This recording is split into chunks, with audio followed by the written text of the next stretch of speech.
할렐루야. 예수님밖에 없습니다. 옆 사람하고 인사하겠습니다. 예수님밖에 없습니다. 네. 자, 우리가 이제 여호수아를 들어가서 오늘 여호수아 3장인데요. 이제 하나님께서 모세를 대신해서 여호수아를 세워주셨잖아요. 그래서 요단강을 건너서 가나안 땅을 차지하는 일을 시작하시는 거예요. 그래서 지난주에는 여리고를 정탐하는 얘기를 했잖아요. 그래서 2명의 정탐꾼을 보내가지고 여리고성을 이제 정탐을 했어요. 그래서 성공적으로 정탐이 끝났고, 그래서 이제 그 과정에서 기생 나합의 신앙 고백이 나왔고, 기생 나합의 그 믿음으로 또 온 가족이 구원받는 역사가 일어난 이제 사건을 통해서 우리가 지난주에는 은혜를 받았어요. 자, 오늘은 요단강을 건너가자고요. 우리가 요단강을 건너가야 될 줄로 믿습니다. 여호수아 3장은 이제 요단강을 건너서 약속의 땅에 첫 발을 내딛는 그런 이제 말씀이에요. 그래서 오늘 말씀을 통해서 저와 여러분들이 깨닫고 은혜 받는 시간 됐으면 좋겠습니다. 하나님께서 이스라엘 백성들한테 너희는 이곳을 떠나라 그러는 거야. 떠나라. 자, 3절 보겠습니다.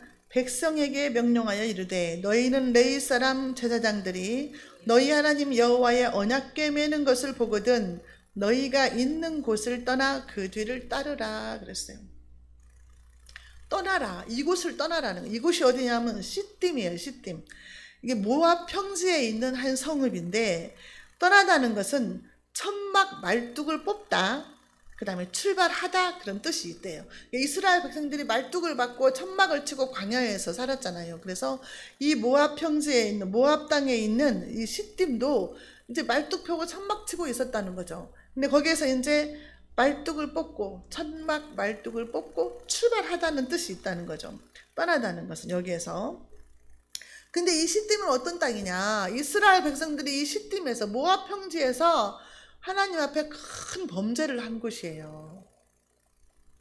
모압 여자들하고 간음을 했잖아요. 이스라엘 백성들이 간음을 하고 또 그 모압 여자들한테 초대를 받아가지고 그 제사를 지내는, 우상을 섬기는, 바알부올에게 제사를 지내고 우상을 섬기는 일에 동참을 한 거예요. 이스라엘 남자들이. 그래가지고 그때 하나님께서 진노하셔가지고 전염병이 돌게 했어요. 전염병이 돌아서 연병으로 24,000명이 거기서 죽은 거예요. 시딤에서. 그러니까 우상을 섬기고 벌받은 땅이요. 간음죄를 범하고 우상을 섬기고 하나님 앞에 벌을 받은 것, 진노하게 한 그 땅이 바로 시딤이라는 거죠. 근데 거기서 떠나라는 거죠. 저와 여러분들이 마음을 돌이켜서 우상에서 떠나라는 거예요. 우상에서 떠나. 우리의 우상이 뭐냐? 뭐 불상만 앞에 가서 있는 것이 우상이 아니라는 거죠. 하나님은. 하나님보다 더 사랑하는 것이 우상이라는 거예요. 내가 누구 때문에 예배를 못 드린다? 그럼 그 사람이 우상인 거예요. 하나님은 말씀하세요.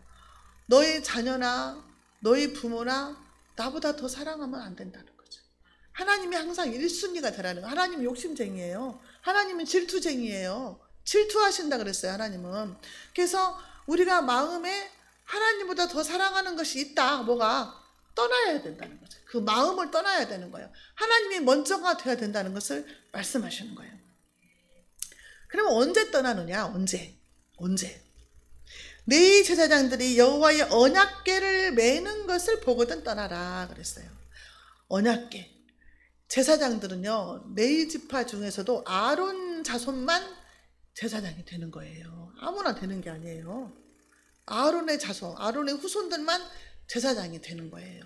근데 그 거룩한 옷을 입고 구별된 직분을 갖게 되는데 이 제사장들이 하나님의 법궤, 언약궤, 이 법궤라고도 하고 언약궤라고도 하고 증거궤, 여호와의 궤, 또 그 다음에 뭐 하나님의 뭐 능력의 궤 이렇게 말을 해요. 언약궤도 그렇게 여러 가지로 말을 하거든요.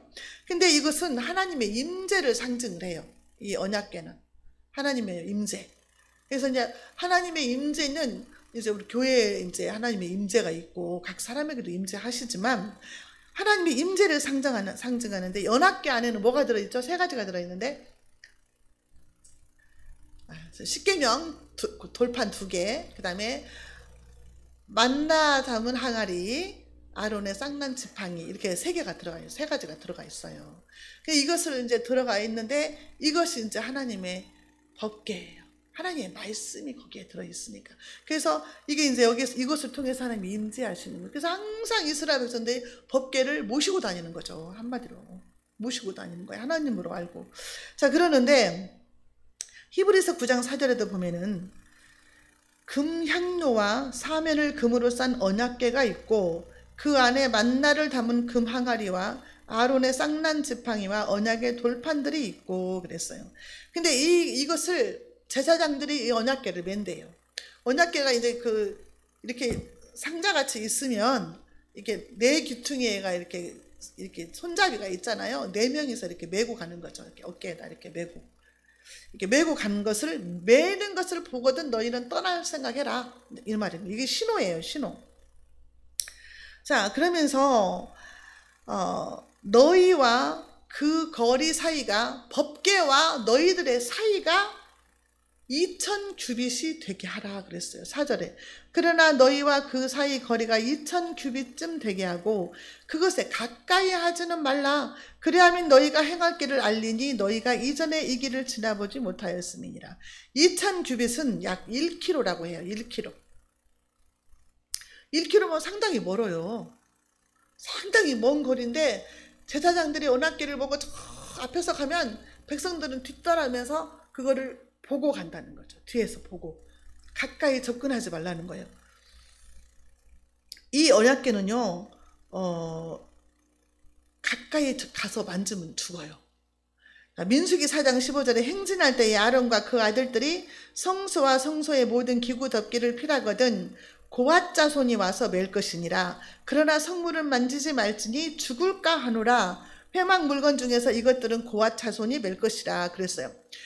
레위 지파 중에서도 고앗 자손이 꼭 매야 되고 어깨에다 매야 된다는 거죠, 이거를. 그런데 이게 사무엘하 6장 6절 7절을 보면은요, 이 법궤를 옮기는데 새 수레에다가 법궤를 싣고 가다가 소가 뛰니까 웃사가 손으로 법궤를 잡았는데 그 자리에서 죽었어요. 이거는 처음부터 하나님 말씀을 어긴 거예요. 새 수레에다가 실으면 안 돼. 그건 내 인간의 생각이요. 새 수레에다 실지 말고 그거를 레위 자손 중에서 고앗 자손이 어깨에다 매야 됐어요. 메고 가야 됐다는, 그만큼 하나님의 법궤는 범접할 수 없는 그런 거룩함이 있다는 거죠. 하나님의 임재를 나타내는 거죠. 자, 그래서 하나님의 임재의 상징인 언약궤에 대해서 백성들이 경외심을 갖게 하는 거예요. 멀리 띄워놓고 가까이 못하게 하는 것은. 그리고 이제 제사장들이 앞서서 가잖아요. 그러면 백성들이 뒤에서 오면서 따라오면서 그걸 보잖아요. 그러면 앞에서 무슨 기적이 일어나는가를 볼 수 있다는 거죠. 모든 백성들이 볼 수 있게끔 멀리서 그걸 가게 하는 거예요. 자, 그런데 이제 언약궤를 매면은 떠나라 그랬죠. 근데 준비해야 될 것이 있다는 거예요. 이스라엘 백성들한테는. 너희들은 먼저 뭘 해야 된다? 성결해야 된다.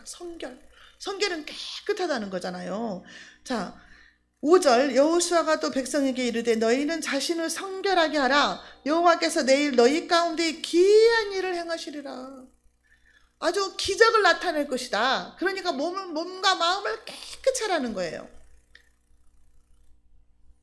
이스라엘 백성들이 출애굽기 19장에 보면 하나님의 강림하신다고 말씀하셨거든요. 그래서 하나님의 강림을 기다릴 때에 성결하라 그랬어요.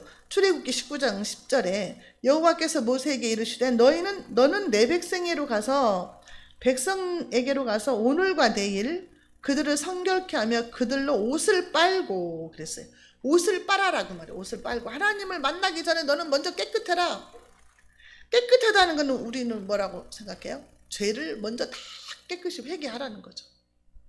어떻게 회개해요? 디모데전서 4장 5절에 말씀과 하나님의 말씀과 기도로 거룩해진다 그랬어요. 내가 거룩해지고 싶다. 거룩해져야 한다. 하나님이 그랬잖아요. 내가 거룩하니 너희도 거룩하라. 그렇게 명령을 했어요. 그럼 내가 거룩해지려면 하나님의 말씀과 기도로 거룩해진다는 거예요. 우리가 죄가 많은데 우리 죄를 비누로 씻을 수 없잖아요. 하이타이로 씻으면 깨끗한데 그럴 수 없잖아요.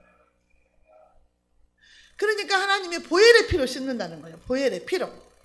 예수님의 보혈의 피로만 우리 죄를 씻을 수가 있어요. 그렇기 때문에 하나님의 말씀과 기도로 통해서 우리가 거룩해지는 거예요. 그러니까 말씀을 매일 보고 매일 기도하고 이렇게 나를 깨끗하게 늘 거룩하게 이것을 유지를 시켜야 된다는 거죠. 레위기 10장 7절에 너희는 스스로 깨끗하게 하여 거룩할지어다. 나는 너희의 하나님 여호와니라. 깨끗하게 하라는 거죠. 그 다음에 에베소서 5장 18절에 술 취하지 말라. 이는 방탕한 것이니 오직 성령으로 충만함을 받아라. 성령의 충만함을 받아야 우리가 방탕하지 않다는 거죠. 술 취하면 어떻게 돼요? 술 취하면 부작용이 나타나요. 내 정신이 아니거든. 사람들 술 취해갖고 범죄하는 게 얼마나 많아요. 술김에서 죄를 저질러 놓고도 알지를 못해. 내가 언제 그랬나 이래요. 나가버리는 거지. 멘붕이 온 거죠. 그래서 술 취하면은 막 탕자처럼 방탕하는 사람들이 있다는 거죠. 그래서 그러기 때문에 술 취하지 말라고 하는 거예요. 사람들이 아이고 성경에 술 취하지 말라는 말이 어디 있냐 이렇게 또 물어보잖아요. 여러분들 뭐라고 대답해요? 잠언서에요. 포도주를 보지도 말라 그랬어요. 눈으로 보지도 말라 그랬어요. 그런 말씀 있어요. 제가 지난주에 했는데 구절이 생각이 안 나네. 야, 성경 그 포도주를 보지도 말라 그랬어. 이렇게 해야 돼요.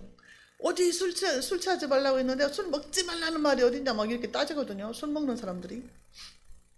왜냐하면 사람이 연약하니까. 술에 취하면 죄를 범할 수밖에 없게 만들어지니까. 원래 인간이 악하잖아요. 하나님 앞에 제사를 드리러 올 때 너희는 성결하라 그랬어요. 사무엘상 16장 5절에서도 그랬거든요.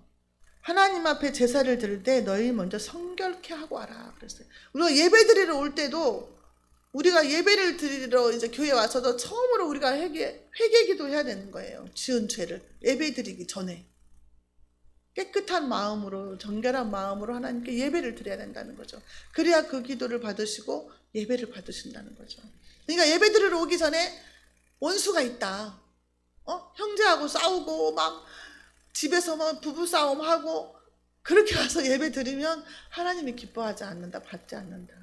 먼저 화목하고 와서 예배 드리라 이렇게 말씀하시잖아요. 그러니까 우리가 예배 드리기 전에도 거룩해야 된다는 것을 말씀하고 성결해야 돼요. 지금 요단강을 건너가야 되는데 먼저 깨끗해야 된다는 거예요. 그래야 건너갈 수 있다 이렇게 말씀하시는 거예요. 우리가 천국길을 향해서 가고 있는데 내가 죄가 없어야 되는 거죠. 천국은 죄가 있으면 못 가잖아요. 깨끗하라는 거예요.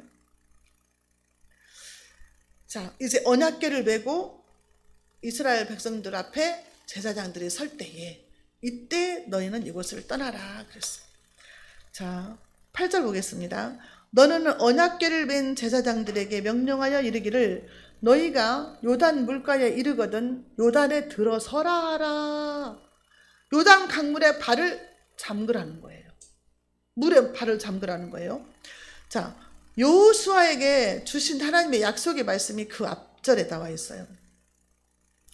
7절에 여호와께서 여호수아에게 이르시되 내가 오늘부터 시작하여 너를 온 이스라엘의 목전에서 크게 하여 내가 모세와 함께 있었던 것 같이 너와 함께 있는 것을 그들이 알게 하리라. 오늘부터 시작해서 하나님이 저와 여러분들을 크게 하신대요. 아멘입니다.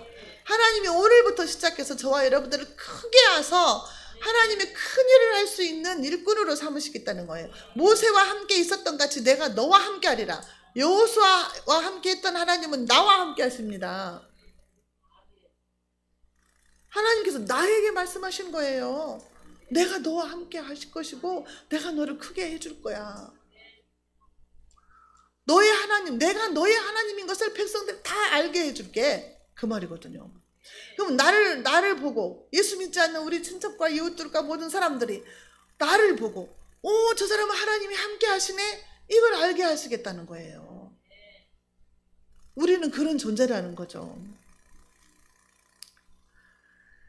자, 요단 강물에 들어서라 그러면 요단 강물에 발을 담궈라 그 말이거든요. 그것은요, 들어서다는 것은 히브리 말로 아마다, 근데 서다, 머무르다 이 말이에요. 그게 요단 강물에 들어가서 서 있으라는 거죠.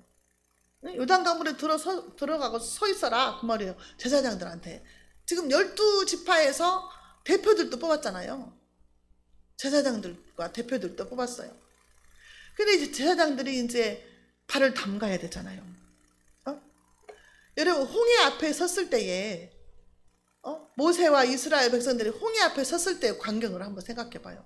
이스라엘 백성들이 얼마나 원망했어요. 하나님을 원망하고 모세와 아론을 원망했어요.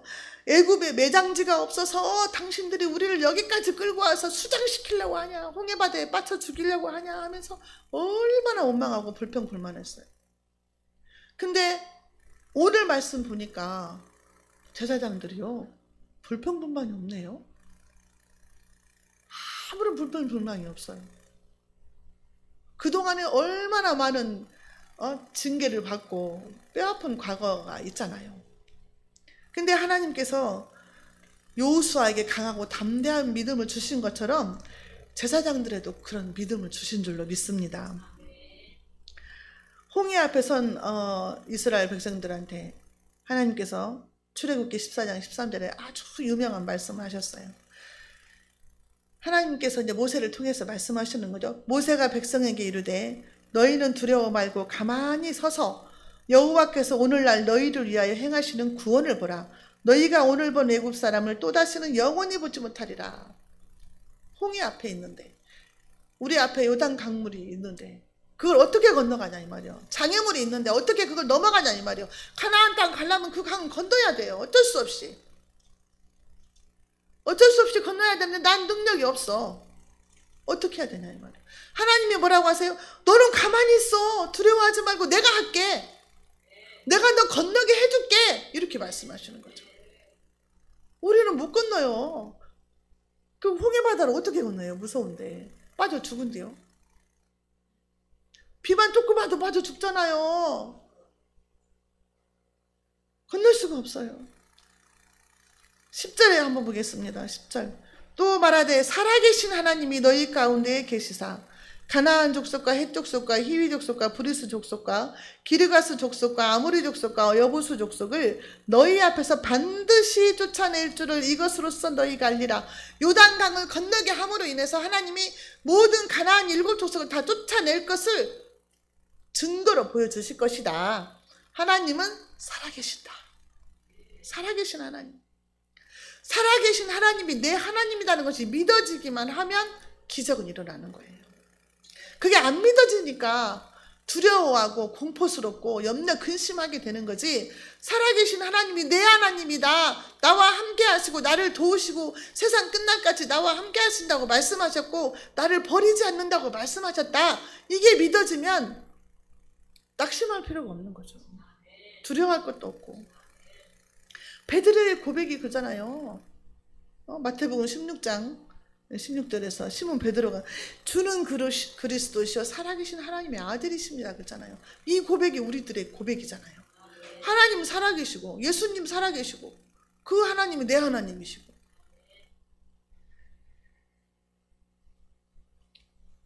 11절에 보라 온 땅의 주의 언약궤가 너희 앞에서 요단을 건너가나니, 온 땅의 주의 언약궤, 이것은 모든 강물과 바다도 하나님의 통치 아래에 있다는 것을 말하는 거예요. 요단 강물도 하나님의 통치 아래에 있어요. 홍해를 건넌 그 하나님이 요단 강물쯤 못 건너게 하겠느냐 그 말이죠. 우리는 지금까지 살아오면서 많은 기적들을 경험했잖아요.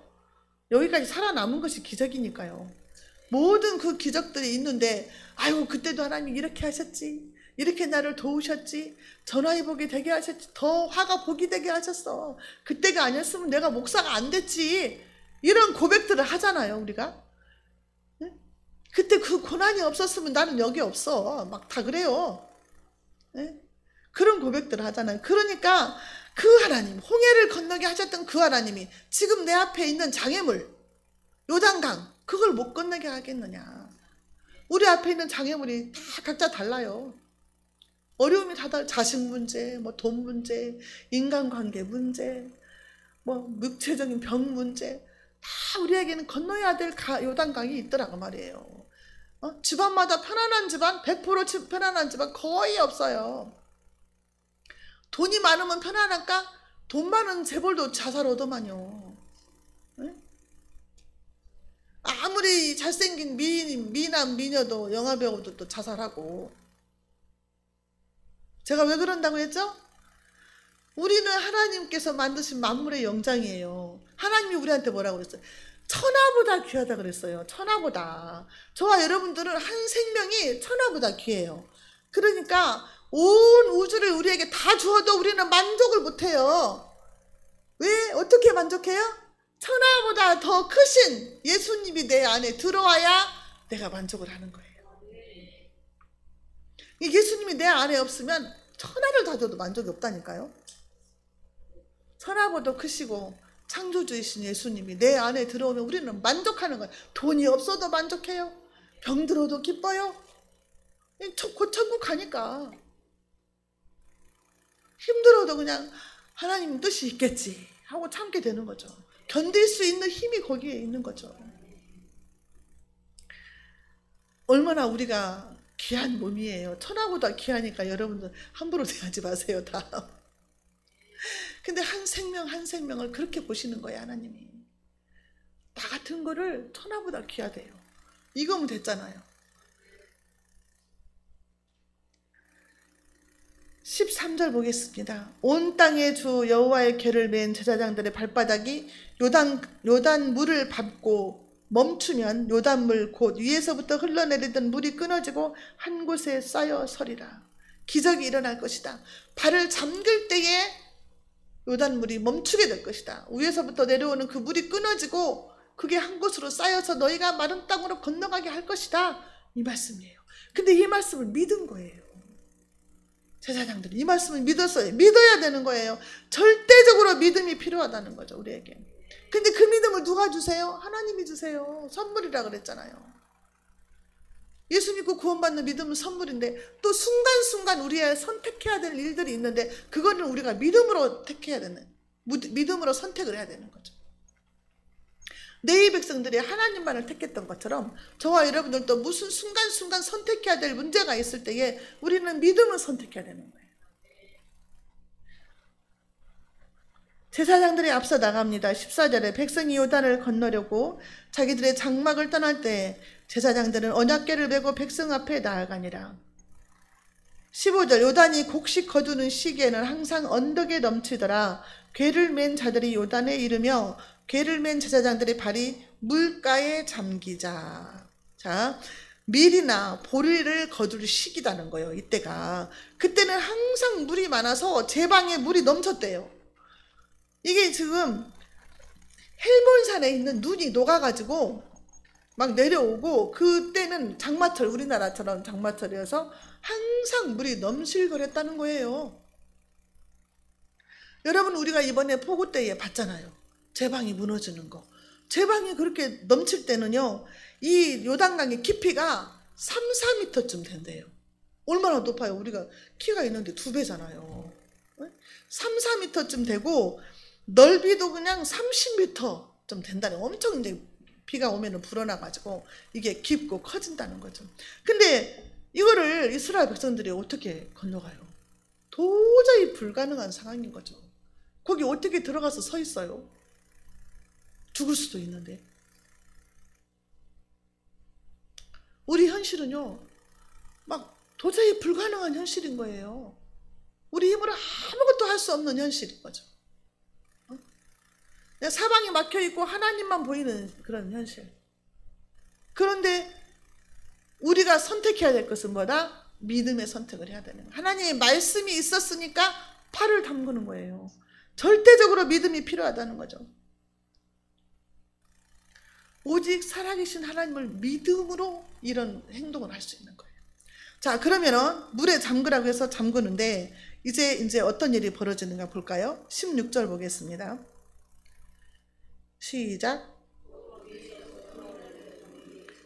사르단에 가까운 매우 멀리 있는 아담 성읍 변두리에 일어나 한 곳에 쌓이고 아라바의 바다 여매로 향하여 흘러가는 물은 온전히 끊어짐에 백성이 여리고 앞으로 바로 건널세.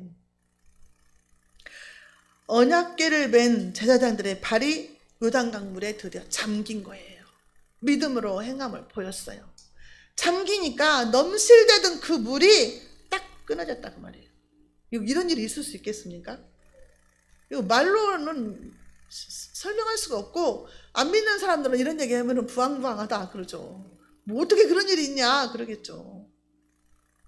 이 믿음, 성령님이 임해야만 이게 말씀이 믿어지니, 안 믿는 사람한테 말할 때 답답하죠. 그냥 답답해. 안 믿어지는 걸 어떻게 해요, 그 사람들은. 이건 초자연적인 기적이에요. 하나님께서 자연을 통해서 기적을 일으키시는 거예요. 성경에 보면 너무 많은 기적이 있어요. 자연을 통해서 기적을 많이 일으키세요, 하나님은. 그래서 우리가 보면은요, 애굽에서 내린 10가지 재앙도 자연 막 이런 것들을 다 하나님께서 활용을 하셨어요. 요단강물이 핏물이 되게 만들었잖아요. 그 다음에 뭐 개구리, 이, 파리, 악질, 독종, 우박, 메뚜기, 흑암, 이런 것들 통해서. 그리고 뭐 또 뭐예요? 홍해도 건너게 하시고, 홍해도 갈라지게 하시고, 반석에서 물이 나게 하시고, 만나와 메투라기도 주시고, 구름기둥, 불기둥으로 인도하시고, 모든 것이 기적이라는 거죠. 우리가 보이지 않지만 하나님은 우리를 통해서 이렇게 기적을 일으켜서 여기까지 온 거예요. 하나님이 천사를 보내서 저와 여러분들을 지키고 수종들라고 보냈다고 히브리서 1장 14절인가 있어요. 천사들은 믿는 자들을 수종들라고 보냈다. 왜 항상 천사가 우리를 지키는 거예요. 그걸 믿으셔야 될 줄로 믿습니다. 자, 여호수아가 나중에 이제 아모리 사람하고 전쟁할 때도 태양과 달이 멈춰버리는 사건들이 벌어지잖아요. 히스기야 왕도 막 너 이제 죽으니까 유언을 해라. 그때 하나님 앞에 확 벽을 향해서 회개하고 울면서 막 살려달라고 하니까 해 그림자가 10도나 뒤로 물러나가지고 생명을 15년이나 연장받았잖아요. 이런 일이 있을 수가 있겠냐는 말이죠. 그런데 말씀으로 천지를 창조하신 하나님만이 하실 수 있는 일이죠. 자, 이스라엘 백성들이 이제 기적을 봅니다. 17절. 여호와의 언약궤를 맨 제사장들은 요단 가운데 마른 땅에 굳게 섰고 그 모든 백성이 요단을 건너기를 마칠 때까지 모든 이스라엘은 그 마른 땅으로 건너갔더라. 강물이 그렇게 넘실대던 강물이 딱 끊어진 거예요. 위에서부터 내려오던 강물이 딱 끊어지고 마른 땅이 된 거예요. 이스라엘 백성들이요, 추산 한 200만 명쯤 된다 그랬잖아요. 뭐 자녀들까지 싹 합치면. 그런데 그 많은 인구가 거기를 건너가려면 한나절을 걸리죠. 근데 지나갈 때 얼마나 무서웠겠어요. 믿음 없으면. 근데 그걸 다 건너갈 때까지 마른 땅으로 된 거예요.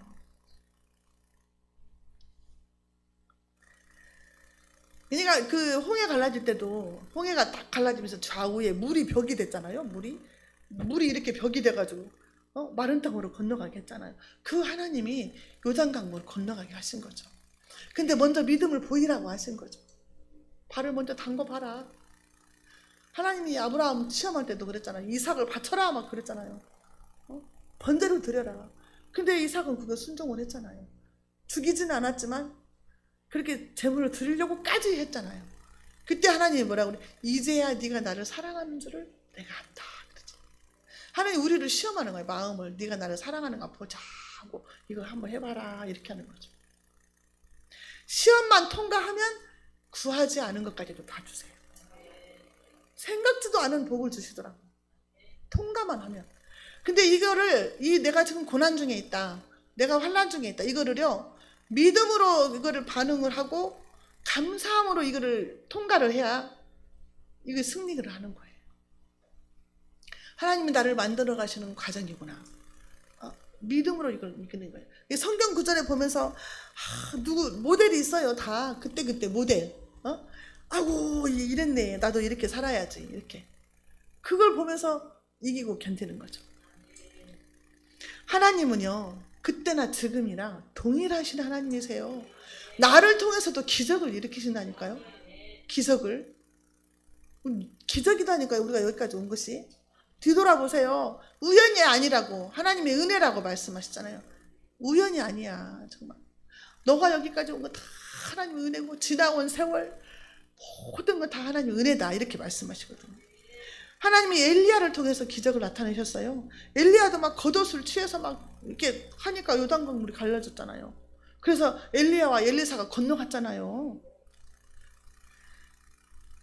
하나님은 모세, 엘리야, 그 다음에 수많은 종들 통해서 기적을 일으키셨어요. 죽은 자도 막 살리시고, 막 베드로를 통해서 막 3,000명씩 5,000명씩 회개하게 하시고, 안진병이도 일으키시고, 막 이런 기적들을 했는데, 야고보서 5장 17절 18절을 보면은요, 엘리야는 우리와 성정이 같은 사람이로되 그가 비가 오지 않기를 간절히 기도한즉 3년 6개월 동안 땅에 비가 오지 아니하고 다시 기도하니 하늘이 비를 주고 땅이 열매를 맺었느니라. 그러니까 엘리야는 똑같은 우리와 같은 사람이다. 근데 그가 기도했을 때 하늘문을 막아버리고 하늘문을 열기도 하고 그렇게 하셨다는 거예요. 그럼 저와 여러분들도 엘리야와 똑같은 사람이잖아요. 우리를 통해서도 하나님은 기적을 일으키신다는 거죠. 나중에 간증대를 한번 할까요? 와, 자신 있으시면. 다 간증들이 있다는 거죠. 다 하나님을 만난 간증, 어떻게 응답하셨다, 그런 간증들이 다 있어요. 하나님은 우리를 통해서도 지금도 기적을 일으키신다는 거죠. 근데 지금 우리나라 같은 경우는 막 다 발전돼가지고 하나님이 도움이 없어도 그냥 병원 가면 다 치료해주고 낫게 하시고 다 그러잖아요. 저 오지, 막 아프리카 오지 같은데 선교사들 얘기 들어보면 병원도 없고 약도 없고, 그런 데서는요 기도만 하면 팍팍 낫는데요. 안진병도 일어난대요. 하나님만 보일 때. 근데 지금은 하나님이 이제 지혜를 주셔가지고 의사들을 통해서 치료할 수 있게끔 다 이렇게 하시지만, 그것도 기적이죠. 우리는 세계에서 우리나라가 의료시설이 제일 좋대잖아요. 의료 기술이. 치과도 우리나라가 1등이래요. 그 정도로 좋대요. 우리 기술이. 하나님이 주신 거죠. 지혜를 주신 거고 솜씨를 주신 거죠. 자, 저와 여러분들이 지금도 기도해야 될 것은, 하나님이 우리의 기도를 들으시고 응답하신다. 하나님은 어제나 오늘이나 동일하신 그 하나님이다. 모세 시대 하나님이라 지금 하나님이랑 똑같은 하나님이신데 지금도 살아계시고 우리를 통해서 일하신다는 거죠. 여러분들이 지금 교회에 왔지만 여러분들 한 사람을 통해서 믿지 않는 가족들을 구원시키는 사명이 있는 거예요. 그걸 놓고 늘 기도해야 되는 거예요. 이루어질 때까지 기도하고 믿음의 본을 보이고, 우리가 그래서 한 생명 한 생명들을 구원시키는 작업을 우리가 해야 된다는 거죠. 우리가 구원의 통로가 돼야 된다는 거죠. 자, 우리 앞에 가로막힌 요단 강물을 우리가 어떻게 건널까요? 우리가 먼저 믿음으로 반응하고 요단 강물에 발을 담가야 할 줄로 믿습니다. 오늘 본문의 말씀에서는 너는 이곳을 떠나라. 범죄의 우상의 세상에 발을 담그고 있으면 그걸 떠나라는 거죠. 그리고 요단 강물에 발을 담그라는 거예요.